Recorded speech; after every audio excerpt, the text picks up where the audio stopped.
비가 내리던 그날의 기억은 아직도 생생하다. 12살 수연의 작은 손을 꼭 잡고 있던 엄마의 따뜻함, 아빠가 운전대를 잡으며 흥얼거리던 노래, 그리고 뒷좌석에서 깔깔거리며 웃던 7살 우진의 맑은 웃음소리. 하지만 그 모든 행복은 한순간에 산산조각 났다. 수연아, 우진이 좀 봐줘. 엄마의 마지막 말이었다.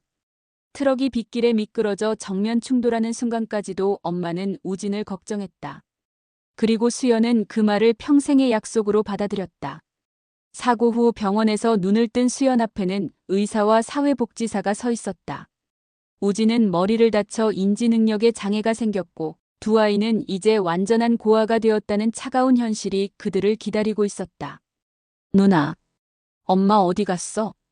우진의 맑은 눈망울이 수연을 바라볼 때마다 그녀의 가슴은 찢어질 것 같았다. 12살 아이가 감당하기엔 너무나 무거운 책임이었지만 수연에게는 선택의 여지가 없었다. 우진은 그녀의 유일한 가족이었고 엄마가 맡긴 소중한 존재였다. 보호소 생활은 힘들었다. 다른 아이들은 우진을 놀리기 일쑤였고 수연은 동생을 지키기 위해 몇 번이고 싸워야 했다. 밤마다 우진을 품에 안고 자장가를 불러주며 언젠가는 둘만의 집을 꾸릴 거라고 속삭였다. 누나가 열심히 공부해서 돈 많이 벌면 우리 예쁜 집에서 살 거야. 우진이 좋아하는 강아지도 키우고. 그 약속을 지키기 위해 수연은 공부에 매달렸다. 성적 장학금을 받아 고등학교에 진학했고 방과 후에는 편의점과 음식점을 오가며 아르바이트를 했다. 우진의 특수교육비와 생활비를 벌기 위해서였다. 18이 되자마자 보호소를 나와 작은 원룸을 얻었다. 보증금도 없이 월세만 내는 조건의 낡은 집이었지만 우진과 함께하는 첫 번째 보금자리였다. 우진은 새 집이 신기한지 이곳저곳을 만져보며 해맑게 웃었다. 누나, 우리 집이야? 응, 우리 집이야. 이제 아무도 우진이 괴롭히지 못해. 대학 진학을 포기하고 낮에는 사무직 아르바이트를, 저녁에는 편의점에서 일했다. 하루 4~5시간밖에 잠을 못 자는 날이 대부분이었지만 우진이 누나 사랑해라고 말할 때마다 모든 피로가 눈 녹듯 사라졌다. 우진은 비록 지적장애가 있었지만 마음만은 천사 같았다. 수연이 늦게 들어오면 문 앞에서 기다리고 있었고 누나가 아프면 작은 손으로 이마를 만져주며 걱정했다. 때로는 우진의 순수한 모습을 보며 수연은 생각했다. 누가 누구를 돌보는 걸까? 누나, 오늘 복지관에서 그림 그렸어. 누나 그림. 우진이 그린 그림은 서툴렀지만 늘 두 사람이 손을 잡고 웃고 있는 모습이었다. 수연은 그 그림들을 모두 모아 작은 앨범을 만들었다. 힘들 때마다 그 앨범을 보며 힘을 냈다. 어느 날 우진의 생일을 맞아 작은 케이크를 사왔다. 촛불을 끄며 우진이 말했다. 누나, 내 소원은 누나가 행복한 거야. 그 순간 수연은 울컥했다. 자신이 동생을 돌보고 있다고 생각했는데 사실은 우진이 자신을 더 걱정하고 있었던 것이다. 20대 중반이 된 수연은 여전히 우진과 함께 살며 그를 돌보고 있었다. 친구들은 하나둘 결혼하고 가정을 꾸렸지만 수연에게는 그런 꿈이 사치처럼 느껴졌다. 우진이 있는 한 자신의 행복은 뒷전일 수밖에 없다고 생각했다. 그런 수연에게 운명 같은 만남이 찾아왔다. 우진의 치료를 위해 방문한 대학병원에서 복도에서 우연히 부딪힌 한 남자가 있었다. 그는 따뜻한 미소로 사과하며 우진에게도 친근하게 인사했다. 괜찮으세요? 동생분이 다치신 건 아니죠? 그의 자연스러운 배려에 수연의 마음이 움직였다. 오랫동안 잊고 살았던 설렘이 가슴 깊은 곳에서 꿈틀거렸다. 하지만 동시에 죄책감도 밀려왔다. 자신에게 그런 감정을 가질 자격이 있을까? 그날 밤 우진을 재우고 나서 수연은 오랫동안 창밖을 바라봤다. 별들이 반짝이는 하늘을 보며 생각했다. 나도 보통 사람처럼 사랑할 수 있을까? 하지만 곧 고개를 저었다. 우진이 우선이었다. 엄마와의 약속이 우선이었다. 그 남자의 이름은 지훈이었다. 대학병원 이사장의 아들이자 의료기기 회사의 후계자였지만 그런 배경을 전혀 내세우지 않는 따뜻한 사람이었다. 우연한 만남 이후 병원에서 몇 번 더 마주쳤고 자연스럽게 대화를 나누게 되었다. 우진이 형 정말 착하네요. 저한테도 금세 친해졌어요. 지훈은 우진을 대할 때도 전혀 어색해하지 않았다. 오히려 우진의 순수함을 좋아하는 것 같았다. 우진도 지훈을 착한 형이라고 부르며 따랐다. 누나, 착한 형이 또 와. 우진이 지훈을 기다리는 모습을 보며 수연은 복잡한 감정에 휩싸였다. 행복하면서도 불안했다. 이런 관계가 계속될 수 있을까?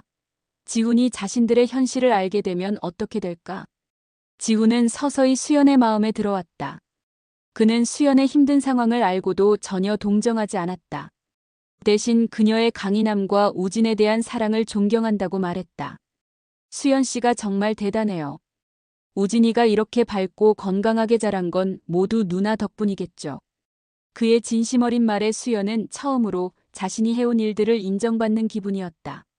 세상 모두가 자신을 불쌍하게 보거나 짐스러워했는데 지훈은 달랐다. 몇 달간의 만남 끝에 지훈이 고백했다. 수연 씨, 저와 사귀어 주세요. 우진이도 함께요. 수연은 당황했다. 자신 같은 사람을 정말 사랑할 수 있다는 걸까? 지훈 씨, 저에게는 우진이가 있어요. 제 모든 시간과 에너지는 우진이를 위한 거예요. 알아요. 그래서 더 존경해요. 저도 우진이를 가족처럼 생각하고 싶어요. 그렇게 시작된 연애는 수연에게 새로운 세상을 보여주었다. 지훈은 데이트할 때도 항상 우진을 함께 데리고 다녔다. 놀이공원에 가면 우진이 좋아할 만한 놀이기구를 먼저 찾았고, 맛있는 음식점에 가면 우진 목까지 주문했다. 형, 진짜 좋아. 우진이 지훈을 좋아하는 모습을 보며 수연은 조금씩 마음을 열기 시작했다. 혹시 정말로 세 사람이 가족이 될 수 있을까 하는 희망을 품었다. 1년 후 지훈이 프로포즈했다. 우진이 있는 자리에서였다. 수연아, 나와 결혼해줘. 우진이도 내 동생이 되어줘. 반지를 끼워주며 지훈이 말했을 때 우진이 박수를 치며 좋아했다. 누나 시집 가는 거야? 나도 같이 가. 당연하지, 우진아. 우리 모두 함께 살 거야. 수연은 눈물을 흘리며 고개를 끄덕였다. 마침내 우진과 함께 행복할 수 있는 길을 찾은 것 같았다. 하지만 기쁨도 잠시 지훈의 집안에서 반대가 시작되었다. 특히 시어머니가 될 강미경 회장의 반응은 차가웠다. 지훈아, 정말 그 여자와 결혼하겠다는 거니? 어머니, 수연이는 정말 좋은 사람이에요. 좋은 사람이라고? 고아에 가난하고 거기다 장애인 남동생까지 딸려있는 여자가? 강미경의 말에 지훈이 화를 냈다. 어머니, 그런 식으로 말씀하시면 안 되죠. 수연이가 어떤 환경에서 자랐든 그게 무슨 상관이에요? 상관없다고. 내가 우리 회사 후계자라는 걸 잊었니? 내 아내는 재벌가의 며느리가 되는 거야. 사교계에 나가야 하고 회사 행사에도 참석해야 해. 그런 배경의 여자가 할 수 있겠어? 강미경의 반대는 거셌지만 지훈은 굽히지 않았다. 결국 한 달 후 강미경이 수연을 직접 만나자고 했다. 고급 호텔 라운지에서 만난 강미경은 수연을 차갑게 훑어보았다. 수연 씨라고 하죠? 우리 지훈이와 결혼하고 싶다면서요? 네, 지훈 씨를 정말 사랑해요. 사랑? 강미경이 비웃었다. 사랑만으로 결혼이 되는 줄 아나요? 특히 우리 같은 집안에서는. 강미경은 수연의 출신과 경제적 배경을 들먹이며 모욕했다. 하지만 수연은 참았다. 지훈을 위해서라면 이 정도는 견딜 수 있었다. 그런데 강미경의 다음 말이 수연의 심장을 멈추게 했다. 결혼을 원한다면 조건이 있어요. 그 장애인 남동생을 버리세요. 네. 시설에 맡기든 어떻게 하든 우리 집안과는 완전히 연을 끊으세요. 재벌가의 며느리가 장애인 남동생을 데리고 살 수는 없어요. 체면이 말이 안 되죠. 수연은 믿을 수 없었다. 어떻게 이런 말을 할 수 있을까? 우진이는 제 유일한 가족이에요. 절대 버릴 수 없어요. 그럼 결혼도 포기하세요. 선택하세요. 남동생을 택할 거면 지훈이를 포기하고 지훈이를 택할 거면 남동생을 포기하세요. 강미경의 최후 통첩에 수연은 말이 나오지 않았다. 집으로 돌아와 우진에게 이 사실을 어떻게 말해야 할지 몰랐다. 누나, 왜 울어? 형이랑 싸웠어? 우진의 순진한 질문에 수연은 더욱 마음이 아팠다. 며칠 동안 고민한 끝에 지훈에게 이 사실을 털어놓았다. 지훈아, 미안해. 나 결혼 못할 것 같아. 왜? 어머니가 뭐라고 하셨어? 수연이 강미경의 조건을 말하자 지훈이 분노했다. 말도 안 돼. 어머니께 다시 말씀드릴게. 우진이도 우리 가족이 될 거라고. 지훈아, 내 어머니 마음을 바꿀 수 있을 것 같아? 우진이 때문에 너까지 힘들게 하고 싶지 않아. 결국 수연은 가장 어려운 결정을 내려야 했다. 우진을 시설에 맡기는 것. 엄마와의 약속을 어기는 것. 하지만 지훈을 잃을 수는 없었다. 지훈과 함께라면 언젠가 우진을 다시 데려올 수 있을지도 모른다는 희망을 품었다. 우진아, 누나가 잠깐 여행을 가야 해. 그동안 좋은 곳에서 지내자. 우진을 시설에 맡기는 날 수연의 마음은 찢어졌다. 우진은 누나가 곧 데리러 올 거라고 믿었다. 누나, 빨리 와. 나 기다릴게. 그 말이 수연의 가슴에 대못을 박았다. 결혼식은 성대했다. 하객들로 가득 찬 예식장, 화려한 드레스, 아름다운 꽃장식. 하지만 수연의 마음은 온통 우진 생각뿐이었다. 결혼 서약을 하면서도 계속 우진의 얼굴이 떠올랐다. 이제 정말 가족이 되었네요. 지훈의 따뜻한 말에도 수연은 진심으로 웃을 수 없었다. 신혼여행지에서도 새집에서도 항상 우진의 빈자리가 느껴졌다. 여보, 괜찮아? 요즘 너무 우울해 보여. 지훈이 걱정스럽게 물었지만 수연은 괜찮다고 거짓말했다. 우진 이야기를 꺼내면 또다시 갈등이 시작될 것 같았다. 강미경은 수연을 며느리로 받아들이긴 했지만 여전히 차갑게 대했다. 가족 모임에서도 수연을 소외시켰고 사교 모임에 참석할 때마다 은근히 수연의 출신을 비하하는 말을 했다. 우리 며느리는 어렸을 때부터 고생을 많이 해서 세상 물정을 잘 몰라요. 그런 말을 들을 때마다 수연은 작아졌다. 자신이 정말 이 자리에 어울리지 않는 사람인 것 같았다. 지훈도 처음에는 수연을 위해 어머니와 맞서기도 했지만 시간이 지나면서 점점 지쳐갔다. 회사 일도 바빴고 어머니와의 갈등도 계속되자 집에 들어오는 시간이 늦어졌다. 여보, 요즘 너무 늦게 들어와. 회사 일이 바빠서 그래. 이해해줘. 지훈의 말은 사실이었지만 수연은 그가 자신을 피하는 것 같다는 느낌을 받았다. 집안 분위기가 무거워지자 지훈도 집에 있는 시간을 피하게 된 것이다. 결혼한 지 반년이 지났지만 수연은 하루도 우진을 잊은 적이 없었다. 매일 밤 우진의 얼굴을 그리며 잠들었고 아침에 일어나면 제일 먼저 우진 생각이 났다. 어느 날 참을 수 없어서 우진이 있는 시설에 전화를 걸었다. 우진이 어떻게 지내는지 궁금해서요. 아, 우진이요? 처음엔 누나를 많이 찾았는데 요즘은 많이 적응했어요. 그런데, 네. 가끔 밤에 누나를 찾으면서 울 때가 있어요. 언제 데리러 오시나요? 그 말에 수연은 눈물이 쏟아졌다. 전화를 끊고 한참을 울었다. 우진이 자신을 기다리고 있는데 자신은 무엇을 하고 있는 걸까? 몰래 시설을 찾아가기 시작했다. 멀리서 우진의 모습을 보는 것만으로도 마음이 조금 편해졌다. 우진은 전보다 많이 말랐고 표정도 어두워 보였다. 언제까지 이렇게 살아야 하나? 수연은 자신에게 물었다. 결혼했지만 행복하지 않았다. 사랑하는 사람과 함께 있지만 공허했다. 우진 없는 삶은 의미가 없었다. 그런 어느 날 시설에서 충격적인 소식을 들었다. 우진이가 사라졌다고요? 네, 이틀 전부터 보이지 않아요. 경찰에 신고도 했고 주변을 모두 찾아봤는데 수연은 하늘이 무너지는 것 같았다. 우진이 어디로 갔을까? 혹시 자신을 찾아 나선 건 아닐까? 아니면 위험한 일이 생긴 건 아닐까? 그날부터 수연은 미친 듯이 우진을 찾아다녔다. 경찰서, 병원, 아는 사람들을 모두 찾아다녔지만 아무도 우진을 본 사람이 없었다. 여보, 너 요즘 왜 그래? 어디 다녀오는 거야? 지훈이 의심스럽게 물었지만 수연은 사실을 말할 수 없었다. 우진 이야기를 하면 또다시 갈등이 시작될 것 같았다. 그냥 친구 만나고 왔어. 거짓말을 하는 자신이 싫었지만 달리 방법이 없었다. 밤마다 우진의 안전을 기도했다. 우진이 어디서 무엇을 하며 지내는지, 아프지는 않는지, 밥은 제대로 먹는지 걱정됐다. 엄마, 미안해요. 우진이를 지키지 못해서 미안해요. 무덤 앞에서 수연은 눈물을 흘렸다. 엄마와의 약속을 지키지 못한 죄책감이 그녀를 짓눌렀다. 한 달이 지나도 우진의 소식은 없었다. 수연은 점점 병들어갔다. 밥도 제대로 먹지 못하고 잠도 오지 않았다. 지훈이 걱정할 정도로 수척해졌다. 여보, 병원에 가보자. 너 너무 안 좋아 보여. 괜찮아, 그냥 좀 피곤할 뿐이야. 수연은 계속 거짓말을 했다. 하지만 마음속으로는 계속 우진을 찾고 있었다. 혹시나 하는 마음에 옛날 살던 동네도 가보고 우진이 좋아하던 공원도 가봤지만 찾을 수 없었다.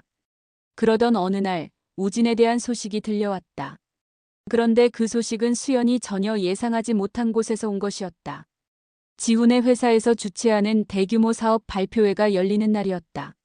새로운 의료기기 출시를 알리는 중요한 행사였고 수연도 사장 부인으로서 참석해야 했다. 화려한 드레스를 입고 지훈의 곁에 서 있었지만 마음은 온통 우진 생각뿐이었다. 여러분 감사합니다. 오늘 이 자리에 지훈이 단상에서 연설을 시작했다. 수백 명의 하객들이 박수를 치며 환호했다. 기자들의 플래시가 터지고 화려한 조명이 무대를 비췄다. 그때였다. 행사장 뒤쪽에서 소란이 일어났다. 사람들이 웅성거리기 시작했고 고개를 돌려 뒤를 보았다. 휠체어를 탄 한 사람이 천천히 행사장으로 들어오고 있었다. 수연은 그 모습을 보는 순간 숨이 멎었다. 우진이? 그 사람은 분명 우진이었다. 하지만 예전의 모습과는 너무 달랐다. 많이 야위었고 휠체어를 타고 있었다. 그리고 그의 눈에는 예전의 맑은 빛이 사라져 있었다. 행사장의 분위기가 순식간에 얼어붙었다. 연설 중이던 지훈도 뒤를 돌아보며 당황했다. 강미경 회장의 얼굴은 새하얗게 질렸다. 우진은 천천히 휠체어를 몰고 단상 앞까지 왔다. 그리고 마이크를 향해 말했다. 누나, 여기 있었네. 우진의 목소리는 떨리고 있었다. 사람들은 무슨 일인지 몰라 웅성거렸다. 기자들은 재빨리 카메라를 우진에게 돌렸다. 수연은 사람들 앞에서 눈물을 터뜨렸다. 우진이 살아있다는 안도감과 동시에 그의 변해버린 모습에 충격을 받았다. 우진아. 수연이 우진에게 달려가려 했지만 강미경이 재빨리 그녀의 팔을 잡았다. 지금 뭐 하려는 거야? 하지만 수연은 강미경의 손을 뿌리치고 우진에게 달려갔다. 사람들이 보는 앞에서 우진의 휠체어 앞에 무릎을 꿇었다. 우진아, 어디 있었어? 누나가 얼마나 찾았는데. 누나, 나 버렸잖아. 우진의 말에 수연은 할 말을 잃었다. 그의 눈에는 원망과 슬픔이 가득했다. 우진아, 아니야. 누나가 너를 버린 게 아니야. 잠깐. 누나는 나보다 돈이 더 좋은 거야? 우진의 순수한 질문이 수연의 가슴을 찔렀다. 행사장은 완전히 조용해졌다. 모든 사람들이 이 상황을 지켜보고 있었다. 지훈이 황급히 단상에서 내려와 상황을 수습하려 했다. 죄송합니다. 잠깐 오해가 있었던 것 같습니다. 하지만 우진은 지훈을 똑바로 바라보며 말했다. 형이 누나를 데려간 거야? 우진아, 그게 아니라. 그때 한 기자가 우진에게 마이크를 들이댔다. 혹시 지훈 사장과 어떤 관계인가요? 우진은 천진난만하게 대답했다. 저는 누나 남동생이에요. 그런데 누나가 형이랑 결혼하고 나서 저를 버렸어요. 그 순간 행사장이 술렁였다. 기자들이 재빨리 받아 적기 시작했고 카메라 플래시가 더욱 빨라졌다. 강미경 회장은 창백한 얼굴로 무대로 올라왔다. 그리고 놀라운 행동을 했다. 우진의 휠체어 앞에 무릎을 꿇은 것이다. 우진아, 미안하다. 모든 사람들이 숨을 죽이고 이 장면을 바라봤다. 재벌가 회장이 장애인 청년 앞에 무릎을 꿇는 모습은 충격적이었다. 우리가 잘못했다. 용서해다오. 강미경의 목소리는 떨리고 있었다. 하지만 그 떨림이 진심에서 나온 것인지 아니면 상황 때문인지는 알 수 없었다. 우진은 강미경을 내려다보며 말했다. 할머니, 저 용서해요. 그런데 누나 다시 주세요. 그 순간 수연은 깨달았다. 모든 것이 잘못되었다는 것을. 자신이 가장 소중한 것을 버리고 헛된 것을 쫓았다는 것을. 강미경의 무릎 꿇기는 연출된 것이었다. 행사장에 모인 기자들과 하객들, 그리고 생중계되는 방송을 의식한 계산된 행동이었다. 하지만 그 순간만큼은 모든 사람들이 감동받는 것 같았다. 정말 감동적이네요. 재벌가 회장이 직접 사과하다니. 사람들의 수군거림이 들렸지만 수연은 강미경의 진짜 의도를 알고 있었다. 그녀의 눈에는 여전히 차가운 계산이 담겨 있었다. 우진아, 할머니가 정말 미안했다. 이제 우리 모두 가족이 되자. 강미경은 우진의 손을 잡으며 눈물까지 흘렸다. 하지만 그 눈물은 진심이 아니었다. 회사의 이미지와 여론을 의식한 위선의 눈물이었다. 기자들이 질문을 쏟아냈다. 회장님, 처음부터 우진 씨를 가족으로 생각하셨나요? 물론입니다. 다만 우진이가 특별한 보살핌이 필요해서 잠시 전문 시설에 머물게 한 것뿐입니다. 강미경은 능숙하게 거짓말을 늘어놓았다. 마치 우진을 버린 것이 아니라 더 나은 치료를 위한 선택이었다는 식으로 포장했다. 앞으로는 우진이도 우리 가족의 일원으로서 최고의 대우를 받게 될 것입니다. 언론들은 이 감동적인 장면을 대서특필했다. 재벌가 회장의 진심 어린 사과, 장애인도 품는 대가족의 사랑 같은 제목의 기사들이 쏟아졌다. 하지만 수연은 모든 것이 가식적으로 느껴졌다. 강미경이 정말로 뉘우치고 있다면 왜 처음부터 우진을 거부했을까? 왜 자신에게 그런 잔혹한 선택을 강요했을까? 행사가 끝난 후 강미경이 수연을 따로 불렀다. 수연 씨, 잘했어요. 덕분에 회사 이미지가 오히려 좋아졌네요. 네. 장애인을 품는 대가족의 이미지. 나쁘지 않아요. 주가도 오를 것 같고. 강미경의 말에 수연은 경악했다. 그녀에게 우진은 여전히 이용할 도구에 불과했다. 하지만 착각하지 마세요. 저 아이를 집으로 데려오는 건 절대 안 돼요. 좋은 시설에 보내서 잘 관리하되 언론에는 우리 가족이라고 말하는 거예요. 그럴 순 없어요. 수연이 강하게 반발했다. 우진이는 제 동생이에요. 저와 함께 살아야 해요. 당신이 원하는 대로 하세요. 하지만 그렇게 되면 지훈이와는 이혼해야 할 거예요. 강미경의 협박에 수연은 분노했다. 결국 아무것도 변하지 않았다. 여전히 우진과 지훈 사이에서 선택하라는 것이었다. 한편 우진은 병원에서 정밀 검사를 받고 있었다. 시설에서 나온 후 거리를 헤매다가 교통사고를 당했던 것이다. 다행히 생명에는 지장이 없었지만 다리를 다쳐 휠체어를 타게 된 것이었다. 누나, 아파. 우진이 수연의 손을 잡으며 말했다.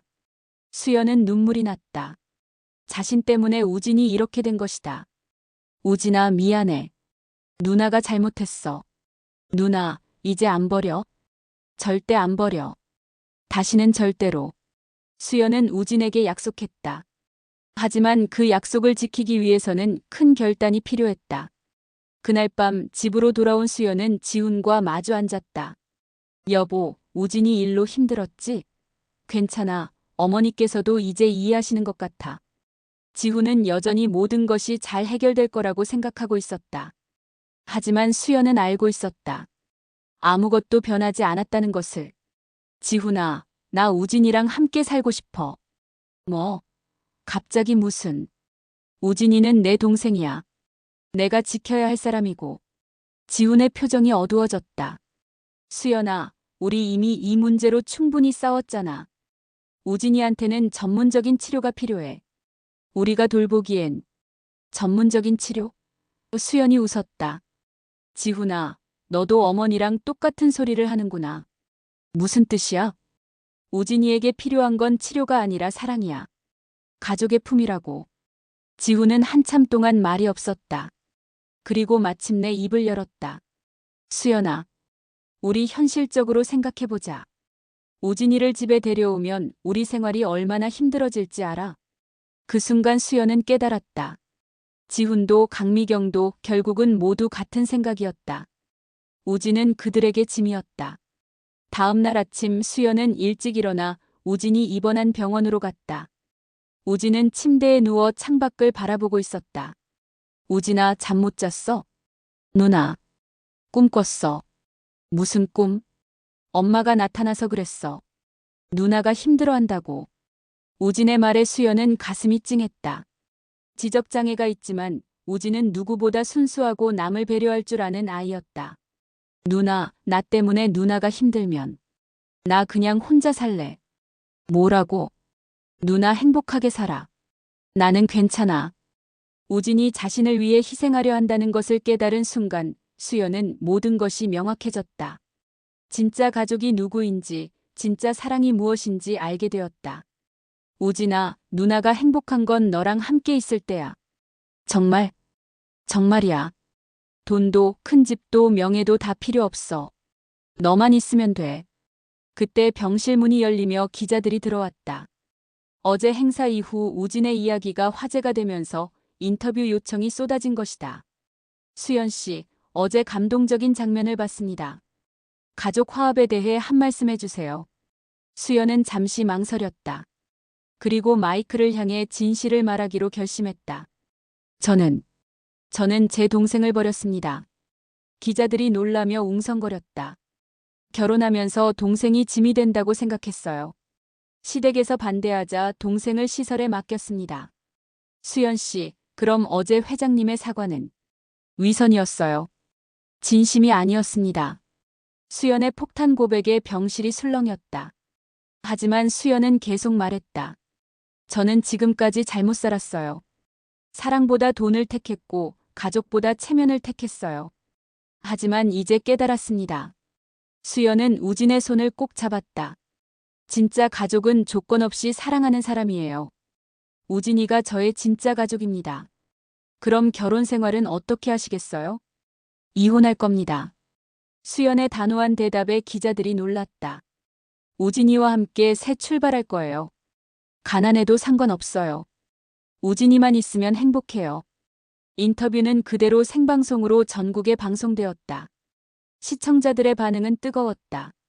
어떤 이들은 수연을 비난했지만 더 많은 사람들이 그녀의 용기를 지지했다. 진짜 사랑이 뭔지 보여주는 것 같아요. 재벌가와 이혼하고 장애인 동생을 택한다니 대단해요. 여론은 점점 수연과 우진 편으로 기울었다. 반면 강씨 일가에 대한 비판이 쏟아졌다. 재벌가의 위선을 폭로한 거 아닌가요? 장애인을 차별한 게 사실인 것 같아요. 오후에 지훈이 병원으로 찾아왔다. 그의 얼굴은 창백했다. 수연아, 대체 무슨 짓을 한 거야? 사실을 말한 거야. 사실? 우리 가족을 모독한 거 아니야? 우리 가족? 수연이 웃었다. 지훈아, 나는 너희 가족이 아니었어.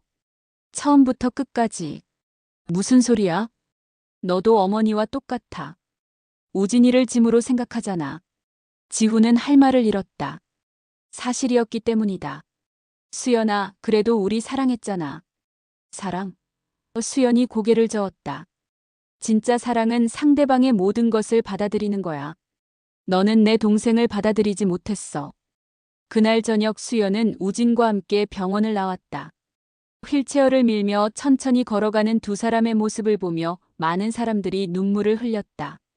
누나, 우리 어디가? 집에 가자, 우진아.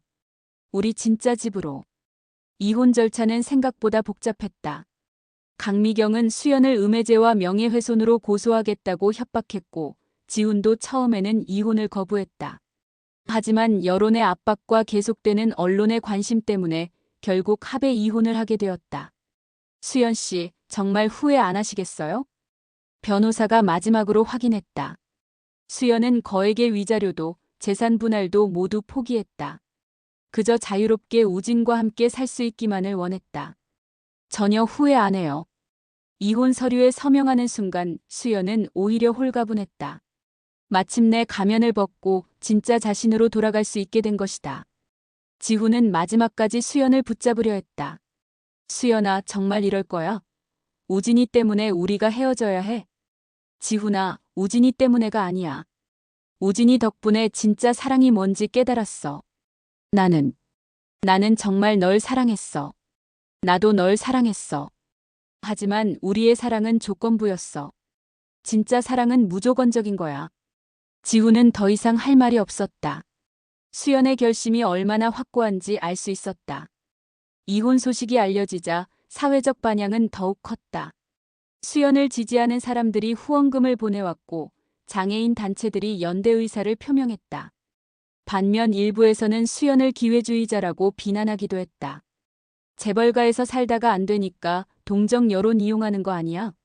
하지만 수연은 그런 비난에 흔들리지 않았다. 중요한 건 우진과 함께 있는 것이었다. 작은 원룸을 얻어 우진과 새 출발을 시작했다.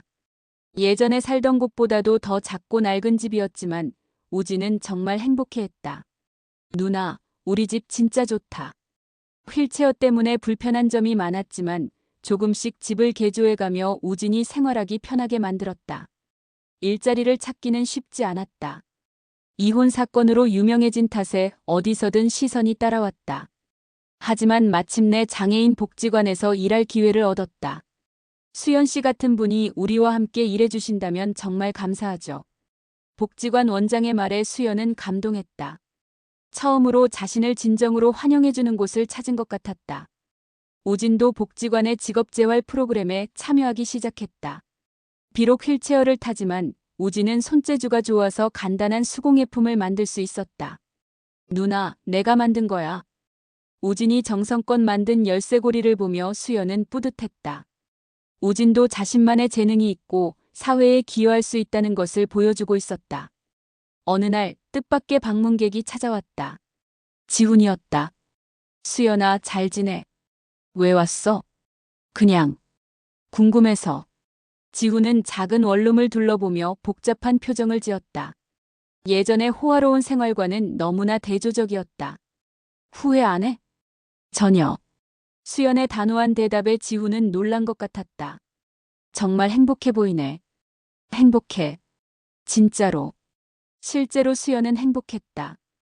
비록 가난했지만 우진과 함께 있는 지금이 재벌가에서 살 때보다 훨씬 행복했다. 지훈아, 너도 진짜 사랑을 찾기를 바라. 진짜 사랑? 조건 없이 사랑할 수 있는 사람 말이야. 지훈은 한참 동안 아무 말도 하지 않았다. 그리고 마침내 일어섰다. 수연아, 행복해. 그것이 지훈과의 마지막 만남이었다. 며칠 후 지훈이 회사를 그만두고 해외로 떠났다는 소식을 들었다. 어머니와의 갈등도 있었고 수연과의 이혼으로 받은 상처도 컸던 모양이었다. 수연은 그 소식을 들으며 조금 안쓰러웠지만 후회하지는 않았다. 각자의 길을 찾아가는 것이 맞다고 생각했다. 3년이 흘렀다. 수연은 이제 복지관의 과장이 되어 있었고 우진은 복지관에서 운영하는 카페에서 일하고 있었다. 비록 휠체어를 타지만 우진은 커피를 내리고 손님을 맞는 일을 곧잘 해냈다. 어서 오세요. 우진의 밝은 인사에 손님들은 미소를 지었다. 처음에는 우진의 장애 때문에 불편해하는 사람들도 있었지만 그의 순수하고 따뜻한 마음을 알게 된 후로는 모두가 우진을 좋아했다. 우진이 덕분에 우리 카페가 유명해졌어요. 동료들의 말에 수연은 뿌듯했다. 우진이 더 이상 누군가의 짐이 아니라 소중한 사회의 일원이 되었다는 것을 보여주고 있었다. 수연은 장애인 가족을 위한 자조 모임도 만들었다. 같은 어려움을 겪는 가족들이 모여 서로 위로하고 정보를 나누는 모임이었다.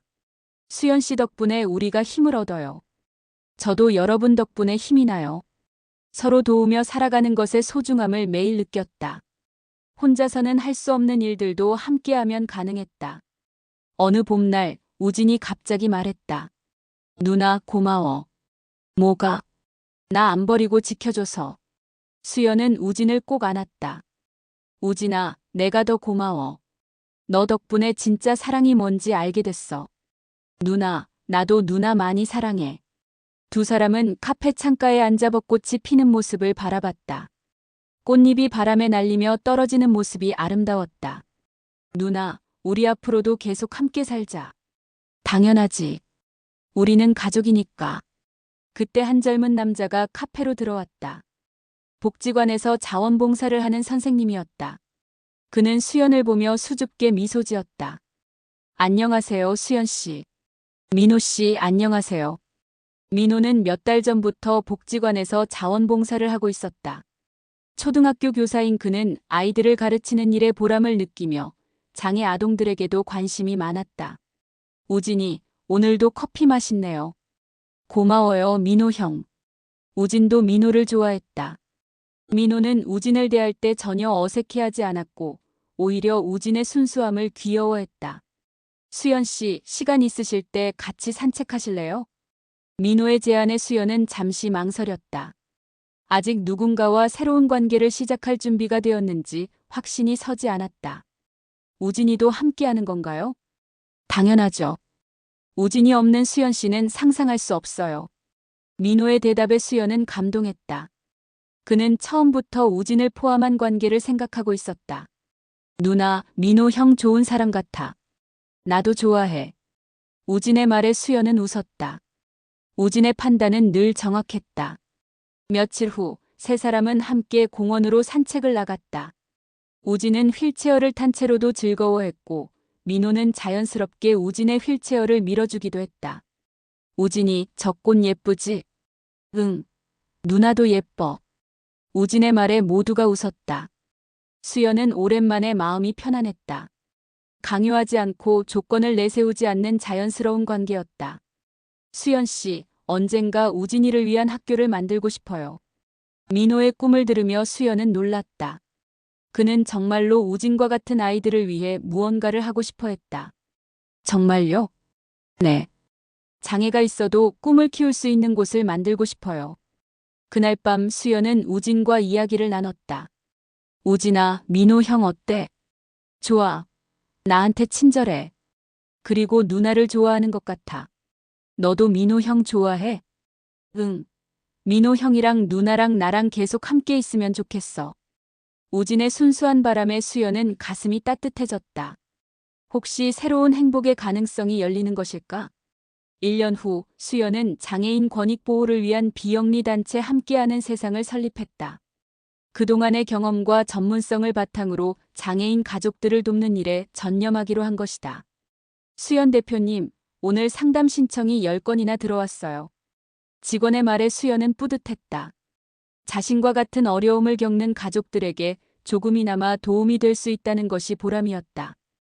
우진도 이제 제법 자립적이 되었다. 휠체어 이동이 능숙해졌고 간단한 요리도 할 수 있게 되었다. 무엇보다 자신감이 생겼다. 누나, 나 오늘 혼자 마트 다녀왔어. 정말? 우진이 대단해. 작은 성취 하나하나가 모두 소중했다. 우진이 조금씩 독립적인 생활을 해나가는 모습을 보며 수연은 자랑스러웠다. 민호와의 관계도 자연스럽게 발전했다. 그는 정말로 우진을 친동생처럼 아꼈고 수연에게는 든든한 동반자가 되어주었다. 수연아, 우리 결혼하자. 민호의 프로포즈는 예상했던 것보다 담담했다. 화려한 이벤트나 비싼 반지도 없었다. 그저 평범한 일상 속에서 우진이 함께 있는 자리에서의 진심 어린 고백이었다. 우진이도 내 가족이 될 거야. 우리 셋이 함께 행복하게 살자. 형, 정말? 나도 형 가족 돼요? 우진이 기뻐하며 박수를 쳤다. 수연은 눈물을 흘리며 고개를 끄덕였다. 네, 좋아요. 우리 세 명이 진짜 가족이 되어요. 결혼식은 소박했다. 복지관 강당에서 가족들과 동료들만 초대한 작은 결혼식이었다. 하지만 그 어떤 화려한 결혼식보다 의미 있었다. 이제 정말 우리는 가족이야, 우진아. 민호가 우진의 손을 잡으며 말했다. 우진은 눈물을 흘리며 고개를 끄덕였다. 형, 고마워요. 나를 가족으로 받아줘서. 결혼 후 세 사람은 조금 더 큰 집으로 이사했다. 우진을 위한 방도 따로 마련했고 휠체어 접근이 편한 구조로 개조했다. 우진이 방이야. 어때? 와, 내 방이 생겼어. 우진이 자신만의 공간을 갖게 된 것을 정말 기뻐했다. 벽에는 우진이 그린 그림들과 사진들이 가득 걸려 있었다. 민호는 약속대로 장애 아동을 위한 특수학급을 만들기 위해 노력했다. 수연도 그 일을 도왔다. 함께 꿈을 이루어가는 과정이 행복했다. 우진이 같은 아이들이 꿈을 키울 수 있는 학교를 꼭 만들 거야. 민호야, 고마워. 우진이를 위해 이렇게까지 해줘서. 우진이만을 위한 게 아니야. 모든 아이들은 꿈을 가질 권리가 있어. 5년이 더 흘렀다. 수연은 이제 전국적으로 유명한 장애인 권익운동가가 되어 있었다. 여러 방송에 출연해 장애인 가족의 현실을 알리고 사회제도 개선을 위해 목소리를 높였다. 수연 대표님의 이야기를 들으니 정말 감동적입니다. 마지막으로 하고 싶은 말씀이 있다면? 방송 인터뷰에서 기자가 물었다. 수연은 잠시 생각한 후 입을 열었다. 저는 예전에 동생을 짐이라고 생각했습니다. 하지만 그것은 제 착각이었어요. 우진이는 제게 진짜 사랑이 무엇인지 가르쳐준 소중한 존재입니다. 구체적으로 어떤 점에서 그렇게 느끼시나요? 진짜 가족은 조건이 없어요. 서로가 힘들 때 포기하지 않고 끝까지 함께하는 것이죠. 우진이가 제게 그것을 보여줬어요. 방송이 끝난 후 집으로 돌아온 수연을 우진이 반겨주었다. 누나 TV 봤어. 누나 멋있었어. 우진이 덕분이야. 너 없었으면 누나는 아직도 모르고 살았을 거야. 뭘 몰랐는데? 진짜 소중한 게 뭔지 말이야. 그날 저녁 가족 셋이 함께 저녁을 먹으며 이야기했다. 우진아, 요즘 무슨 꿈이 있어? 민호가 물었다. 나도 누나처럼 다른 사람들 도와주고 싶어. 어떻게? 나처럼 휠체어 타는 사람들에게 맛있는 커피 만들어주는 법 가르쳐주고 싶어. 우진의 꿈을 들으며 수연과 민호는 미소 지었다. 우진도 이제 누군가를 도울 수 있는 사람이 되고 싶어 했다. 좋은 생각이야, 우진아. 우리가 도와줄게. 몇 달 후 정말로 우진은 다른 장애인들에게 바리스타 기술을 가르치는 봉사활동을 시작했다. 비록 휠체어를 타지만 우진의 커피 솜씨는 정말 훌륭했다. 우진 선생님 정말 고마워요. 우진에게 배운 사람들이 감사 인사를 했다. 우진은 환하게 웃으며 대답했다. 괜찮아요. 우리 모두 할 수 있어요. 그 모습을 보며 수연은 눈물이 났다. 한때 자신이 돌봐야 할 짐이라고 생각했던 우진이 이제는 다른 사람들에게 희망을 주는 사람이 되어 있었다. 어느 가을날 수연은 엄마 무덤을 찾았다. 오랜만에 혼자 온 것이었다. 엄마 안녕하세요. 수연이에요. 차갑게 식은 묘비석에 손을 대며 수연이 말했다. 엄마가 마지막에 하신 말씀 기억나요? 우진이 좀 봐줘라고 하셨죠. 바람이 불어 낙엽이 떨어졌다. 처음에는 그 말이 짐처럼 느껴졌어요. 하지만 이제 알겠어요. 엄마는 우진이를 돌보라고 하신 게 아니라 우진이한테서 배우라고 하신 거였어요. 수연은 계속 말했다. 우진이한테서 무조건적인 사랑을 배웠어요. 진짜 가족이 뭔지도 알게 됐고요. 엄마 감사해요. 그날 밤 집으로 돌아온 수연을 우진과 민호가 기다리고 있었다. 누나 어디 갔다 왔어? 엄마 보러 갔다 왔어. 엄마한테 뭐라고 했어? 고맙다고 했어.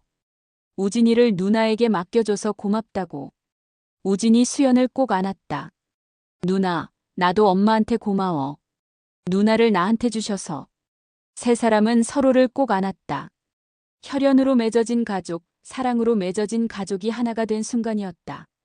2년 후 수연은 자서전을 출간했다. 제목은 나는 버린 게 아니라 지켜낸 거야였다. 책은 베스트셀러가 되었고 많은 사람들에게 감동을 주었다. 수연 작가님, 이 책을 쓰게 된 특별한 계기가 있나요? 출간 기념회에서 한 독자가 물었다. 제가 경험한 일들이 누군가에게는 도움이 될 수 있을 거라고 생각했어요. 특히 저처럼 가족 중에 장애인이 있는 분들에게요. 가장 전하고 싶은 메시지는 무엇인가요? 장애는 극복의 대상이 아니라 함께 살아가야 할 우리의 모습이라는 거예요. 그리고 진짜 사랑은 조건이 없다는 것이죠. 행사가 끝난 후 우진이 수연에게 와서 말했다. 누나, 책에서 나 이야기 많이 나와서 부끄러워. 왜? 우진이는 누나의 영웅인걸. 영웅? 응. 누나한테 진짜 사랑이 뭔지 가르쳐준 영웅이야. 그날 밤 수연은 일기를 썼다. 오늘로 우진이와 함께 산 지 30년이 되었다. 처음 12년은 의무감으로, 다음 10년은 죄책감으로, 그리고 마지막 8년은 진심으로 함께했다. 이제야 깨달았다. 내가 우진이를 지킨 게 아니라 우진이가 나를 지켜준 것이었다는 걸. 우진이 없었다면 나는 아직도 가짜 행복을 쫓아다니며 살고 있었을 것이다. 창밖으로 별들이 반짝이고 있었다. 수연은 그 별들을 바라보며 생각했다. 엄마, 저 별들처럼 우리도 각자의 자리에서 빛나고 있어요. 우진이도 민호도 저도 모두요. 이제 정말 행복해요. 다음 날 아침, 우진이 휠체어를 타고 부엌으로 왔다. 누나, 아침 만들어줄까? 우진이가? 응. 나도 이제 잘 만들어. 우진이 능숙하게 토스트를 굽고 커피를 내리는 모습을 보며 수연은 뿌듯했다. 이제 우진이는 돌봄의 대상이 아니라 함께 살아가는 동반자였다. 맛있어, 우진아. 진짜? 다행이다. 민호도 합류해서 세 가족이 함께 아침을 먹었다. 평범한 일상이었지만 그 평범함이 얼마나 소중한지 알고 있었다. 오늘 뭐 할 거야, 우진아? 복지관에서 새로운 친구들한테 커피 만드는 법 가르쳐 줄 거야. 좋겠다. 우진이 선생님이구나. 히히, 나도 이제 선생님이야. 우진의 환한 웃음소리가 집안을 가득 채웠다. 그 웃음소리를 들으며 수연은 마음속으로 다짐했다. 앞으로도 계속 이렇게 살아가자. 서로 사랑하고 서로 돕고 함께 웃으면서. 햇살이 창문을 통해 들어와 식탁을 비췄다. 그 햇살 속에서 세 사람의 얼굴이 환하게 빛났다. 진짜 가족의 모습이었다. 수연은 조용히 중얼거렸다. 나는 버린 게 아니라 지켜낸 거야. 진짜 소중한 가족을. 그리고 그들의 행복한 하루가 다시 시작되었다. 10년 후 수연과 민호는 우진이 학교라는 장애 아동 전문 교육기관을 설립했다. 우진은 그 학교에서 바리스타 과정을 가르치는 선생님이 되었다. 매년 봄이면 세 가족은 엄마 무덤을 찾아가 근황을 전한다. 그리고 매번 같은 말을 한다. 엄마, 우리 행복해요. 정말 행복해요. 벚꽃이 흩날리는 그날, 수연은 마침내 깨달았다. 행복은 멀리 있는 것이 아니라 바로 곁에 있는 사람을 사랑하는 마음에서 시작된다는 것을. 그리고 그 사랑은 어떤 조건도, 어떤 대가도 필요하지 않다는 것을. 우진이 말했듯이 그들은 정말로 서로를 지켜낸 것이었다.